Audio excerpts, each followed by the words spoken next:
বুঝলে ভাবি, আমার হাজবেন্ড আমার কিছু করে না। আজ বিয়ে করেছি 1 মাস হয়ে গেল, আমাকে ছুঁয়েও দেখে না। কেমন বেকুবের মতো অফিস থেকে ফিরে নাক ডেকে ঘুমোয়। অভিযোগের সুরে কথাগুলো বলল পরি পাশের বাসার ভাবি জেরিনকে। ভাবি জেরিন বলল, দেখো তোমার হাজবেন্ডের হয়তো ওটা নাই, ও হয়তো হিজড়া বা ও হয়তো সমকামী হতে পারে। পরি বলল, তাহলে কিভাবে বুঝবো? জেরিন ভাবি বলল, রাতে যখন একসাথে ঘুমোবি, তোর হাজবেন্ড ঘুমিয়ে গেলে তার প্যান্টের ভেতর লাইট মেরে চেক করে দেখবি। পরি বলল, আচ্ছা ঠিক আছে, আজকে চেক করবো ভাবি, তোমার সাথে সকালে কথা হবে। কথাটা বলে রুমে চলে গেল। রাতের বেলা পরি ও রকি শুয়ে আছে খাটে। পরি রকির নাক ডাকার শব্দ শুনে বুঝলো রকি গভীর ঘুমে আছে। এটাই সঠিক সময়। পরি তার হাত রকির পেটে রাখতেই রকি মোচড় দিয়ে উঠল। তবে রকির ঘুম ভাঙল না। পরি একটু ভয় পেল।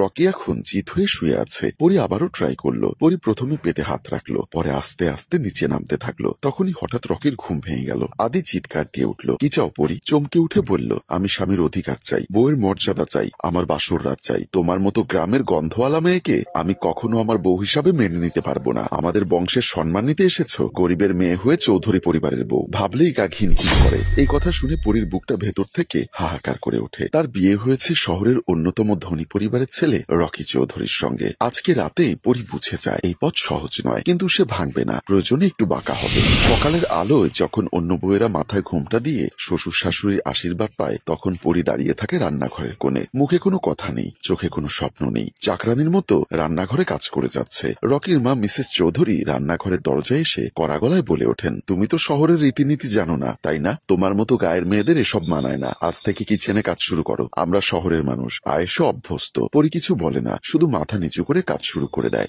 রকির বোন লায়লা নাকশিটকে বলে, ভাবছি আমার খালাতো বোনকে না পরির জায়গায় বসিয়ে দেই। দেখতে শুনতে তো ওর থেকেও ভালো। এসব কথা শুনেও পরি চুপ থাকে। তার মুখে কোনো অভিযোগ নেই। এই বাড়ির কেউ তাকে মেনে নেয়নি, কেউ তার পাশে দাঁড়ায়নি। শুধু সাহেব চৌধুরী একজন ছাড়া, যিনি এখন অফিসে থাকেন বেশিরভাগ সময়। রকি, সে তো ঘরের মানুষই না। সকালে বের হয়, রাতে ফেরে না। ফিরলেও পরির ঘরে নয়, নিজের ঘরে। ফোনে সারারাত জিসা নামের অন্য মেয়ের সঙ্গে কথা। পরি সব কাজ শেষ করে ড্রয়িং রুম পরিষ্কার করছিল। শ্বশুর সাহেব চৌধুরী বাড়িতে ফিরে এসে দেখলেন পরি রান্নাঘরে ঘর মোছার কাজ করছে। তার জামা কাপড়ে ময়লা, হাতে ক্ষত। তিনি স্তব্ধ হয়ে দাঁড়িয়ে থাকলেন কিছুক্ষণ। পরি, এসব তোমার কাজ নয়, তুমি আমার বন্ধুর মেয়ে, এই বাড়ির সম্মান। আমার বাড়িতে কাজের মেয়ে আছে, সে কোথায়? পরি চোখের জল চেপে হাসার ভান করে বলল, আমি ঠিক আছি আব্বু, আমার কোনো কষ্ট হচ্ছে না, অভ্যাস আছে। এই আব্বু শব্দটা সাহেব চৌধুরীর বুকের ভেতর যেন কাঁপন ধরিয়ে দেয়। তিনি কিছু বললেন না, কিন্তু বুঝলেন এই বাড়ির ভেতরে আগুন ধিক ধিক করে জ্বলছে। আর সে আগুনে তার পুত্রবধূ পরি একা পুড়ছে। এমন সময় কলিং বেলের শব্দ হলো। চৌধুরী বাড়ির সকল কাজ একটু ভিন্ন।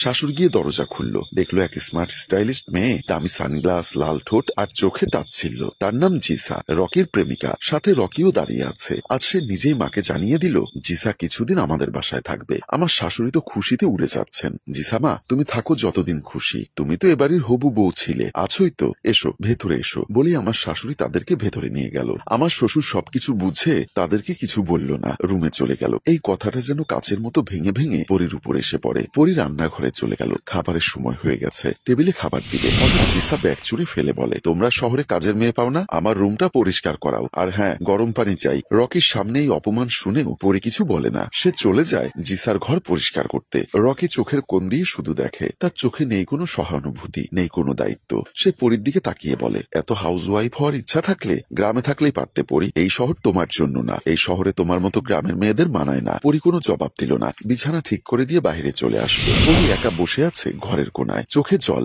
নিজে নিজে কান্নাকাটি করতে লাগলো। ভাবতে লাগলো, আজ রকির চোখে নিজের অচেনা রূপ দেখলাম। আমার স্বামী এখন আমার অপমান দেখে মুচকি হাসে, আর তার প্রেমিকা এখন এই বাড়ির রানী। আমি কেবল বাড়ির ছায়া, কাজের মেয়ে। এমন সময় শ্বশুর এসে দাঁড়ান। তিনি একবার পরির চোখের দিকে তাকিয়ে বলেন, এই অপমানের দিন মনে রাখিস পরি, এই চোখের জল একদিন হবে তোর আগুনের অস্ত্র। তুই হারবি না মেয়ে, তুই একদিন জিতবি। পরি চোখ মুছে ফেলে। প্রথমবার তার ভেতরে উঠে আসে এক চুপচাপ প্রতিজ্ঞা। পরি উঠে চলে গেল নিজের রুমে। পরদিন পরির কপাল জুড়ে ঘামের দাগ, তার দুহাত ভেজা। সকালে উঠে সে গোটা বাড়ি মোছা, রান্নাঘর পরিষ্কার, বাথরুম ধোয়া, কাপড় কাচা, সব কাজ একা হাতে করেছে। অথচ এই বাড়ির কেউ তাকে বলে না বৌমা, কেউ ডাকে না মেয়ে বলে। শাশুড়ি মুখ কাচুমাচু করে বললেন, এই মেয়েটার হাতের রান্না তো আমাদের গলা দিয়ে নামে না। শহরের মানুষ আমরা, গ্রামের গন্ধ লাগে, রান্নাঘরটাও ধুয়ে ফেলো আবার। পরি কিছু বলে না, এক হাত দিয়ে চোখ মুছে আবার থালা বাসন মাজতে থাকে। রকি আজকাল ঘরে থাকলে পরির দিকে তাকাই না, বরং জিসার হাত ধরে সবার সামনে দাঁড়িয়ে বলে, এই বাড়িতে আমার বউ একটাই, যাকে আমি নিজের ইচ্ছায় বিয়ে করব। এ কথা শুনে পরির বুকটা চেপে ধরে। অথচ চোখে জল নেই। সে শিখে গেছে চোখের জল এই বাড়ির কেউ দেখতে চায় না। সন্ধ্যাবেলা শ্বশুর চুপচাপ বসে আছেন ড্রয়িং রুমে, চোখে লজ্জা, ক্ষোভ আর অপার দুঃখ। তিনি একবার পরীর পাশে গিয়ে দাঁড়িয়ে বলেন, আমি তোর বাবার বন্ধু ছিলাম না, শুধু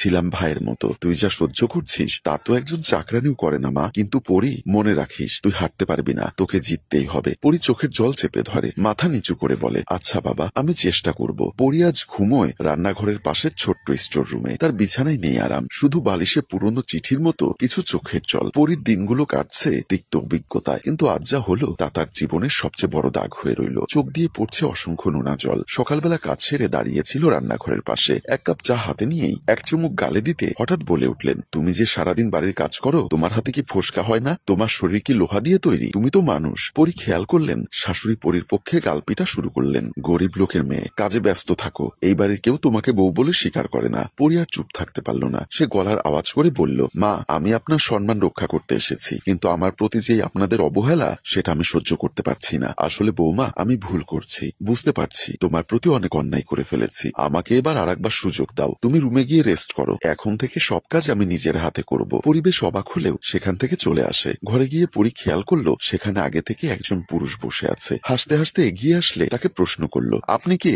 আমার ঘরে কি করেন? লোকটা উত্তর দিল, শুধু তোমাকে চাই। পরী ঘাবড়ে গিয়ে পেছনে যেতে চাইলে লোকটা তার হাত ধরে টানাটানি করে। ঠিক সে সময় শাশুড়ি শ্বশুর বাড়িতে প্রবেশ করলো। দেখেছো, এই মেয়ে আমাদের বংশের মান সম্মান সব নষ্ট করে দিয়েছে, ঘরের মধ্যে বেগানা পুরুষ নিয়ে এসেছে। শ্বশুর অবাক হয়ে বলল, বৌমা, তোমাকে নিজের মেয়ের মতো মনে করতাম, আর তুমি এই কাজ করতে পারো আমি স্বপ্নেও কল্পনা করতে পারিনি। আমি বেঁচে থাকতে এই বাড়িতে তোমার জায়গা হতে পারে না। সম্মানিত ভিউয়ার্স, আমাদের গল্পের আজকের অংশটি এখানেই শেষ হলো। পরের পর্ব দেখতে চাইলে বেশি বেশি কমেন্ট এবং শেয়ার করে আমাদের সাথেই থাকুন। ধন্যবাদ। গল্পটির রচনা প্রযোজনায় মঞ্জুর মোর্শেদ, পরিচালনায় হাশেম রাজু, ক্যামেরায় শিহাব ও শাকিল। ধন্যবাদ।